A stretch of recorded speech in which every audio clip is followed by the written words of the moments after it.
ক্রমশই এগিয়ে আসছে। ফসলের জমিতে লবণ উঠে যাচ্ছে, স্কুল বন্ধ হয়ে যাচ্ছে, বন্যায় অনেক কিছু ভেসে যাচ্ছে। অনেক বন্ধু আজ শহরে চলে গিয়েছে, কেউ কেউ আবার স্কুলে আসাও বন্ধ করে দিয়েছে, কারণ আজ তারা বিহত। প্রতিদিন সকালে স্কুলে যাওয়ার আগে আমি খবর দেখি, বিভিন্ন দেশের জলবায়ু সম্পর্কিত নানা সম্মেলন হয়, বিভিন্ন প্রতিশ্রুতিও দেওয়া হয়। কিন্তু আমাদের জন্য কি বদলায়? আমরা যারা সবচেয়ে কম কার্বন নিঃসরণ করি তারাই আজ বেশি ক্ষতিগ্রস্ত হই। আমরা এই অন্যায় প্রতিবাদ করতেই আজ এখানে দাঁড়িয়েছি। আমাদের স্ট্রাইক, আমাদের কণ্ঠস্বর। আমরা বলছি, জলবায়ু বাজেট তরুণদের জন্য জায়গা চাই, উপকূলীয় অঞ্চলে টেকসই বাঁধ, সুপেয় পানি ও স্বাস্থ্যসেবা চাই। স্কুলে জলবায়ুগত শিক্ষা বাধ্যতামূলক করতে হবে এবং জলবায়ু সংকটে যারা ক্ষতিগ্রস্ত হয়েছে তাদের ক্ষতিপূরণ দিতে হবে।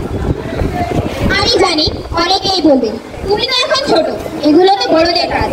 কিন্তু আমি বলতে চাই, এই পৃথিবী আমার, এই স্বপ্ন আমার, আমার ভবিষ্যৎ সবই আমার পৃথিবীর সাথে জড়িত।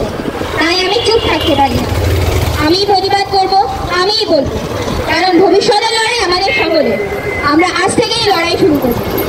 আজ আমি শুধুই একজন শিক্ষার্থী নই, একজন জলবায়ু যোদ্ধা। আমরা থামবো না যতদিন না আমাদের এই পৃথিবী নিরাপদ হচ্ছে, আমাদের জন্য, আমাদের পরবর্তী প্রজন্মের জন্য। জলবায়ুর ন্যায় বিচার চাই, এখনই, এখানেই। আমাদের পৃথিবী বাঁচাও, আমাদের ভবিষ্যৎ বাঁচাও। প্রতিশ্রুতি নয়, বাস্তবে পদক্ষেপ চাই। We want justice. Climate justice. We want justice. Climate justice. জলবায়ু সুবিচার। জলবায়ু সুবিচার। We want We want justice. Climate justice.